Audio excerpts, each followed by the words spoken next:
Hello all, welcome to Kalyani's kitchen. ఈ రోజు మన కిచెన్ లో రెసిపీ వచ్చేసి గోంగూర ఎండి చేపల కర్రీ అన్నమాట. ఎండి చేపల్లో గోంగూర వేసుకుంటే చాలా టేస్టీగా ఉంటుంది. నాన్ వెజ్ ప్రియులకి ఇది ఒక బెస్ట్ రెసిపీ అన్నమాట. ఎందుకంటే ఇంట్లో మాంసం లేనప్పుడు రెడీగా ఇవైతే ఒక వారానికి సరిపడా తెచ్చుకొని ఇంట్లో పెట్టుకుంటే ఎప్పుడు కావాలంటే అప్పుడు దేంతో కలిపైనా చేసుకోవచ్చు. టమాటా అయితే టమాటా, గోంగూర అయితే గోంగూరతో అన్నమాట. ఈ రోజైతే మనం గోంగూర ఎండు చేపలు అయితే చేసుకుందాం, వచ్చేయండి.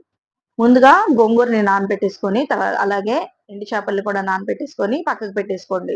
ఇప్పుడు స్టవ్ ఆన్ చేసుకొని పాన్ పెట్టుకున్నాక అందులో ఆయిల్ వేసుకొని ఎండుమిర్చిని చక్కగా వేయించుకొని అందులోనే ఆనియన్స్ కూడా యాడ్ చేసుకోండి.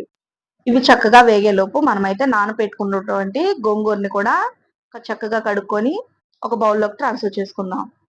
ఈ లోపు మన ఉల్లిపాయలు అయితే చక్కగా వేగిపోయాయి అనమాట. ఇప్పుడు ఇందులోకి మెయిన్ ఇంగ్రీడియంట్ వెల్లుల్లి యాడ్ చేసుకోండి. కొన్ని వెల్లుల్లి రెమ్మలు తీసుకొని ఇలా కచ్చపచ్చగా దంచుకొని యాడ్ చేసుకోండి. చాలా టేస్టీగా ఉంటుంది. ఇందులోకి అయితే అల్లం వెల్లుల్లి పేస్ట్ అనేది అస్సలు అవసరం లేదు. చాలా సింపుల్ మసాలాస్ తోటే ఈ కర్రీ అనేది రెడీ చేసుకోవచ్చు. ఇలా కచ్చపచ్చగా దంచుకున్న వెల్లుల్లిని యాడ్ చేసుకొని ఒక 2 మినిట్స్ పాటు సాట్ చేస్తూనే ఉండండి. వెల్లుల్లి వేగింది అనుకున్నప్పుడు మనం చాప్ చేసుకున్నటువంటి గోంగూరను కూడా యాడ్ చేసుకోండి. గోంగూరని ఎందుకు చాప్ చేసుకోవాలంటే తినేటప్పుడు తీగలు తీగలుగా తగలకుండా చక్కగా అన్నంతో పాటు చక్కగా కలిసిపోతుంది. సో పిల్లలు కూడా ఇబ్బంది లేకుండా తినేస్తారు. సో ఇక్కడైతే నా గోంగూర చక్కగా వేగిపోయిందనమాట.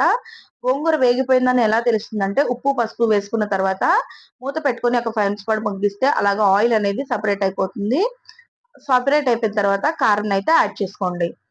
నాకు ఇక్కడ నా టేస్ట్ కి తగ్గట్టు నేను 2 స్పూన్స్ కారం అయితే వేసుకుంటున్నాను. ఎందుకంటే ఇందులో పులుపు ఎక్కువ ఉంటుంది కాబట్టి. గోంగూరని చక్కగా ఎండు చేపల్లో వేయించాలండి. లేదంటే ముక్కలకి ఆ పులుపు అనేది పట్టదనమాట. సో అందుకోసమే గోంగూరలో ఎండు చేపలు చాలా సేపు వేగితేనే బాగుంటుంది. అంతేనండి, మన కర్రీ అయితే సింపుల్ గా రెడీ అయిపోయిందనమాట. అన్ని మసాలాలు అవసరం లేదు. జస్ట్ వెల్లుల్లిపాయలు వేస్తే చాలు. ఇందులోకి చాలా టేస్టీగా యమ్మీగా ఉంటుందన్నమాట.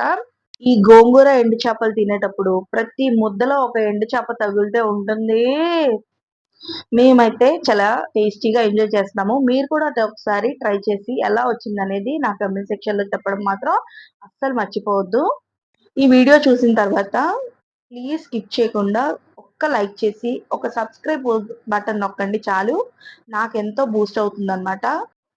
So please like, share, subscribe Kalyani's kitchen. Thanks for watching. Bye bye.